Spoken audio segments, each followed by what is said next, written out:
Nama saya Selva Anitasari. Saya dari kelas 10 OTP 2, nomor absen 26. Saya di sini akan mempresentasikan makalah IPA tentang lingkungan biotik dan abiotik yang berjudul Reboisasi Hutan. Latar belakang, lingkungan adalah bagian dari kehidupan manusia. Lingkungan sangat memiliki fungsi dan peran yang penting untuk kehidupan di dunia, baik bagi manusia, hewan maupun tumbuhan. Untuk itulah, hendaknya menjaga lingkungan kita agar tetap terjaga. Bila perlu, kita bisa melestarikan lingkungan kita. Terjadinya degradasi hutan di daerah aliran sungai, terutama di bagian hulu, telah menimbulkan berbagai dampak negatif seperti terjadinya banjir, kekeringan, tanah longsor, dan sebagainya. Akar penyebabnya antara lain yaitu diawali oleh kurangnya pemahaman dan atau kepedulian berbagai pihak terhadap fungsi hutan dan penerimaan manfaat oleh masyarakat setempat, sehingga tidak mampu membangkitkan rasa tanggung jawab dan tindakan untuk kelestarian hutan. Pengertian reboisasi hutan. Dalam Peraturan Pemerintah Nomor 35 Tahun 2022 tentang dana reboisasi. Reboisasi adalah upaya penanaman jenis pohon hutan pada kawasan hutan yang rusak yang berupa lahan kosong, alang-alang atau semak belukar untuk mengembalikan fungsi hutan. Reboisasi merupakan penanaman kembali hutan yang sudah gundul atau tandus. Kegiatan reboisasi ini terdiri dari penanaman hutan yang gundul akibat penebangan atau bencana alam.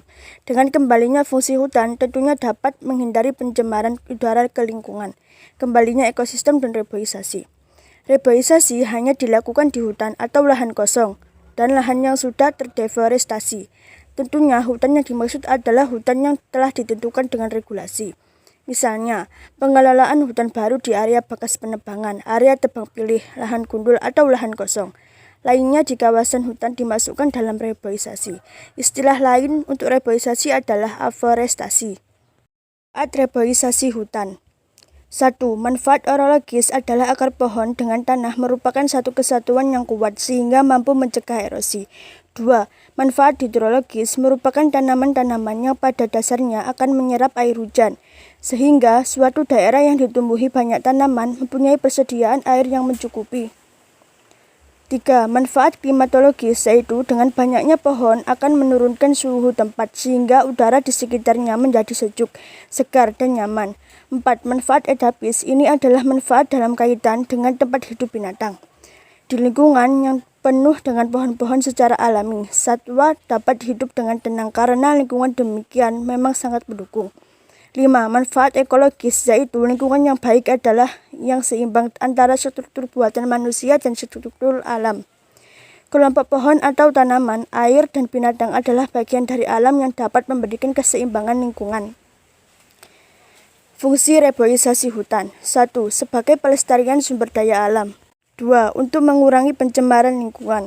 3. Sebagai pelestarian hutan, serta juga pencegahan terhadap suatu bencana, contohnya banjir, longsor, serta bencana alam lainnya. 4. Sebagai peningkatan sumber daya alam, serta juga pelestariannya, yaitu A. Penghasil kayu bangunan, B. Cadangan karbon, D. Habitat bagi fauna, dan C. Lahan. Tujuan reboisasi hutan. Tujuan dari kegiatan reboisasi hutan sebenarnya sangat sederhana, yaitu untuk menumbuhkan kembali hutan dan memulihkan fungsi serta manfaat hutan. Kegiatan ini dilakukan agar tutupan lahan hutan kembali hijau dan lebat pada wilayah-wilayah yang sangat dieksploitasi tanpa mempertimbangkan norma-norma pemanfaatan dan pelestarian lingkungan yang menyebabkan keseimbangan alam menjadi terganggu. Jenis-jenis reboisasi hutan. 1. Hutan lindung. Hutan lindung adalah hutan yang perlu dibina dan dipertahankan sebagai hutan penutupan vegetasi secara tetap untuk kepentingan hidrologi. 2. Hutan suaka alam. Hutan suaka alam adalah hutan yang perlu dipertahankan dan dibina keanekaragaman jenis tumbuhan dan satwa. 3. Hutan wisata. Hutan wisata adalah hutan yang dipertahankan dengan maksud untuk mengembangkan pendidikan dan rekreasi. 4. Hutan konservasi. Hutan konservasi adalah hutan yang dipertahankan untuk keberadaan keanekaragaman jenis plasma, nutfah, dan tempat hidup di kehidupan satwa tertentu. 5. Hutan produksi. Hutan produksi adalah kawasan hutan yang diperuntukkan sebagai kebutuhan perluasan, pengembangan wilayah sebagai kebutuhan perluasan, pengembangan wilayah, misalnya transmigrasi, pertanian, dan perkebunan. Dampak tidak adanya reboisasi hutan. A. Banjir. Salah satu fungsi penting dari pohon adalah menyimpan air di dalam tanah. Jadi apabila tidak ada yang menyimpan tanah di dalam air, maka air akan mengalir dengan leluasa dan menjadi penyebab banjir. Banjir bandang juga bisa terjadi dengan mudah jika hutan gundul. B. Tanah longsor. Selain banjir, tidak adanya pohon juga menyebabkan penyebab tanah longsor. Keadaan tersebut didampakkan karena tanah tidak ada yang menahan sehingga menjadi lunak dan mudah terbawa oleh air. Bencana ini seringkali memakan banyak korban jiwa dan materi. Dan C. Punahnya spesies hewan dan tumbuhan. Selain karena perburuan, kejadian punahnya hewan dan tumbuhan juga didampakkan karena pembalakan liar dan penebangan pohon, di mana pohon tersebut menjadi tempat tinggal bagi beberapa spesies hewan dan tumbuhan. Langkah-langkah mewujudkan upaya reboisasi hutan. 1. Persiapan. Meliputi penentuan lokasi sasaran reboisasi, penyiapan organisasi, pelaksanaan, penyusunan tata waktu, kegiatan dan pembagian kerja. Membersihkan area reboisasi dari konflik agar penanaman dapat berjalan lancar, melalui sosialisasi rencana penanaman, menyiapkan bahan dan alat pengukuran serta menentukan pola tanam. 2. Membuat lubang untuk tanaman sesuai pola tanam dan menyiapkan pupuk dasar. Bibit tanaman harus dalam keadaan sehat dan memenuhi standar dan terlebih dahulu ditanam di tempat penampung sementara. 3. Bibit tanaman dilepas dari tempat penampung sementara kemudian dipindahkan ke lubang yang telah dibuat serta diberi pupuk. 4.